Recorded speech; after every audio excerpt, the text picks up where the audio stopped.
Sorry, I'm recording. So we want to take the body off, but these hinges were welded in place after the body was put on, and then this whole panel was put on, we think, after the body was put on. So we think the body was put on, then this panel was put on, and then these hinges were put on, and everything locks it in place. And we don't want to cut the back bumper just yet to make the clearance to get out from underneath the rear frame. We want to keep that intact until more of that is done. So what we're going to do is we're going to cut these hinges off and then cut off this fiberglass add-on, since we know that we're going to be upholstering this area anyway to try to get it to match the original Lambo seat back area. So we're going to need to cut these hinges in a couple of steps here.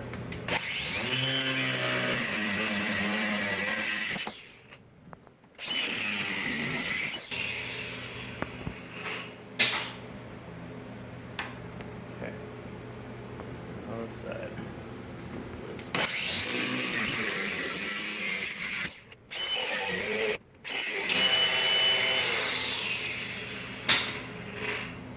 Okay. Now, we're going to mark a line here. So we cut a nice straight line, and then we'll cut these guys off.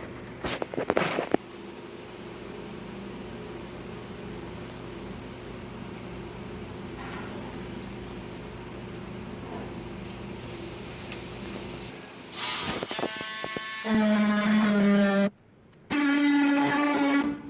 here, why don't you try it?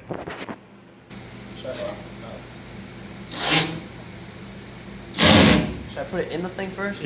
Well, once you start it, it'll go in each. It's moving off the line. So now that's where you take it all the way out, and you use just the edge to try to keep it, to redirect it back in.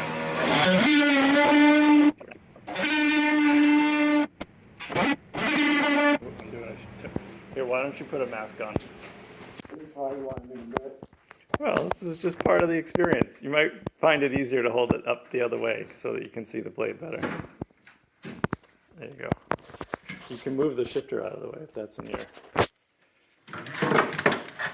That's the wire harness. Oh, this is the shifter.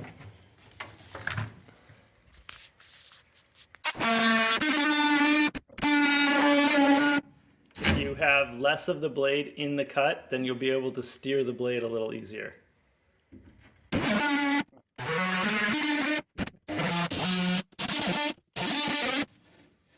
Keeps going off the path. All right, so we just moved the whole body. The family, the Bruno family, just moved the whole Lambo body all by ourselves into the driveway, and we didn't get it on film. But now we have the Lambo body in the driveway, and because everybody should have a Lambo body. What's left of a Fiero. It actually looks pretty funny right now without the body on it. So now we're going to pull the engine and then shuffle some things around and yeah, start cutting, I guess. I'm doing a terrible job filming. All right, we'll be back.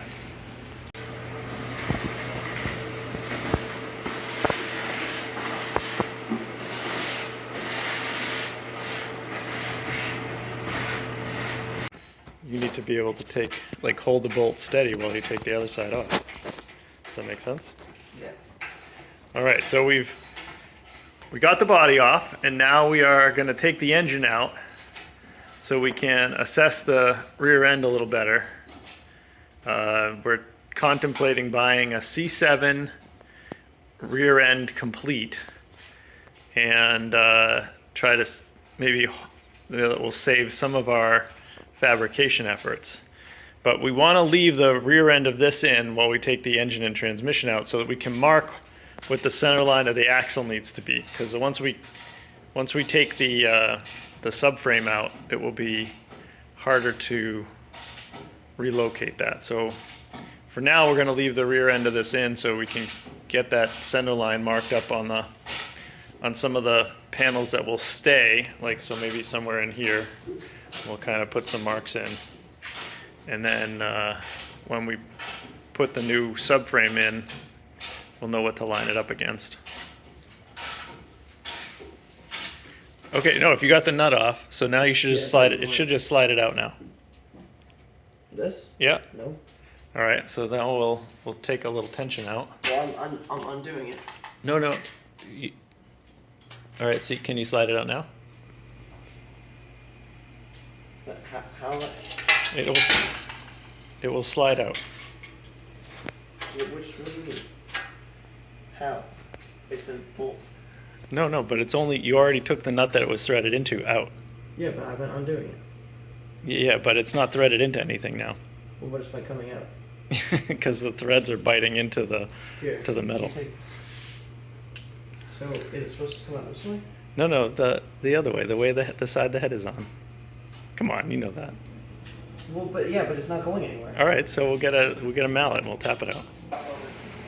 All right, so we got the engine out, and the only casualty was a poor little idler pulley got hung up and is a little worse for the wear. But the engine is out, and now we're going to make some marks. We're using the laser.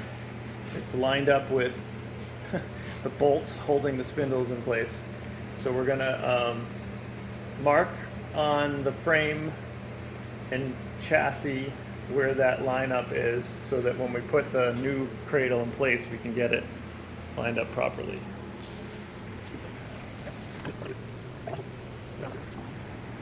All right, now we can take this cradle out and start cutting out the back of this to get ready for the Corvette rear end. I might not be the absolute best at it. All right, well, put your hand here to like make sure that nothing goes flying.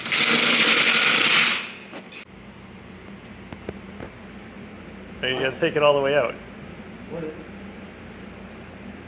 I thought that was it. No, so this is a special socket. No, that doesn't, you gotta use that. That's the special socket for these lug nuts. There you go.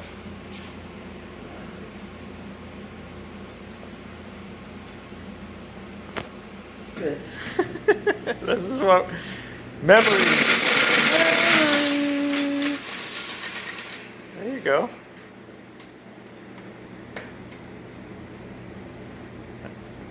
That's why I was confused. I thought this was part of that. I had taken that out.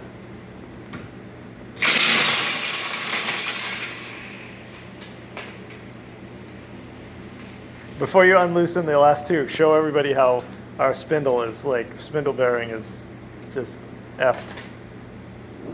Wiggle it. Oh my God. Yeah, that would have been safe to drive on. All right, keep going.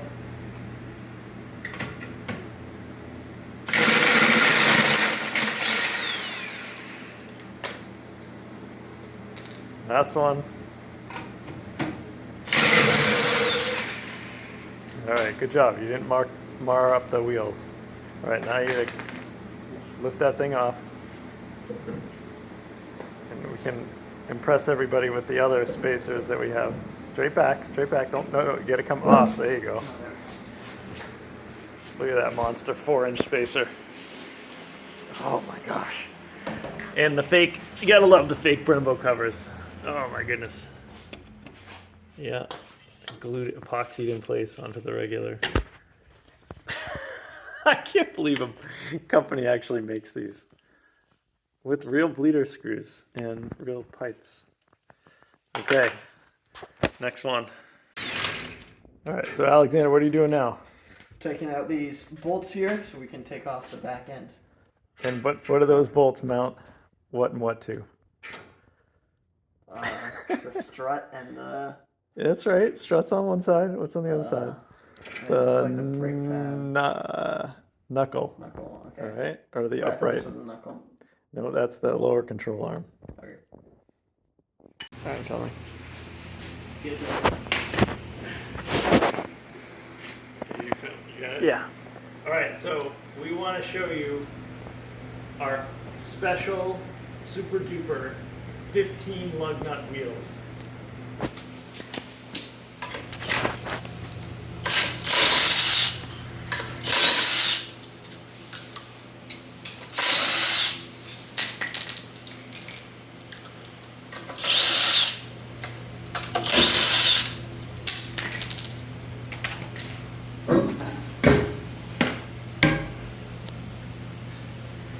Then there's only 2 holding it on now, but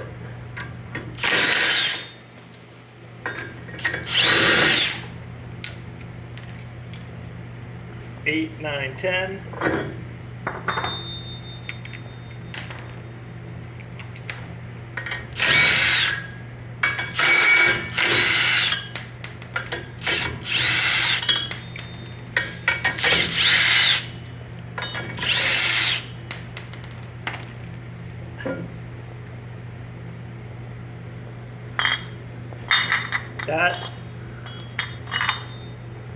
These spacers are why we're redoing the front suspension. Our scrub radius would have been like 10 inches, which would be really hairy every time you hit the brakes. So that's why we're replacing this whole thing with longer control arms, and we're going to use C7 steering knuckles and brakes.